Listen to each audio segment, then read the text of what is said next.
हे हिंदवासियों, पवित्र आत्माओं की अनंत गहराइयों से ईश्वर की दुआओं के साथ सुप्रभात। आज मैं आपसे वो बातें शेयर करने जा रहा हूँ जो अपने आप में सत्य है। बात यह है कि हर आदमी अपने मामले में खुद वकील होता है। जैसे हमारे मामले में हमारे से बड़ा वकील कोई और नहीं हो सकता, आपके मामले में आपसे बड़ा कोई और वकील नहीं हो सकता, किसी दूसरे के मामले में दूसरे से बड़ा कोई और वकील नहीं हो सकता। ये सत्य है, ये परम सत्य है और ये सार्वभौम सत्य है। फिर भी हमें अपनी बात रखने के लिए या आपको अपनी बात रखने के लिए वकील मुहैया क्यों करवाया जाता है?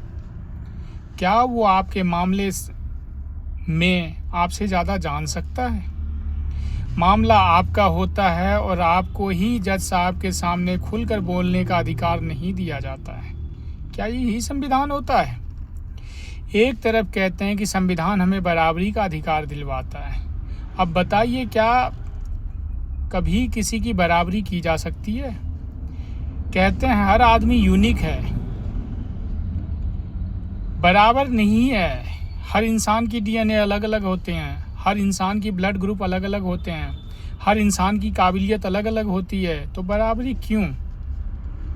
अब जैसे हम किसी की बराबरी नहीं कर सकते, ना कोई हमारा बराबरी कर सकता है, क्योंकि हर एक की अपनी अपनी काबिलियत होती है, हर एक की अपनी अपनी डीएनए की क्षमता होती है, हर एक का अपना अपना ब्लड ग्रुप होता है। तो फिर ये बराबरी क्यों? संविधान यहाँ भी गलत है। संविधान समानता का अधिकार देता है, तो वहाँ भी मेरा एक क्वेश्चन है कि समानता आम नागरिकों के बीच देखी जाती है, राजनीति में क्यों नहीं, सिस्टम में क्यों नहीं और कोर्ट में क्यों नहीं?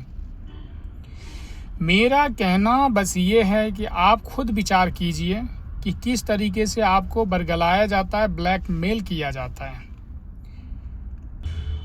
और मैं आप लोगों से बस इतना ही निवेदन करना चाहूँगा कि सरकार ने हमें रोकने की कोशिश की है।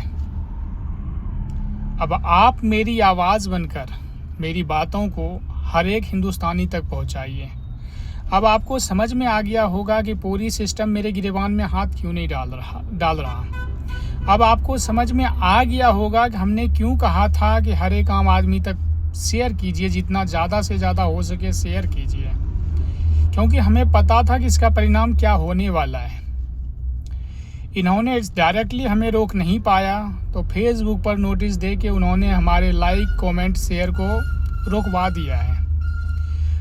टेम्प्रोरी रेस्ट्रिक्शन दिखा रहा है, अब कब ये खुलेगा ये तो हमें पता नहीं। इसलिए हम चाहते हैं कि आप लोग मेरी आवाज़ बनिए और मेरी बातों को हर एक हिंदुस्तानी तक पहुंचाइए।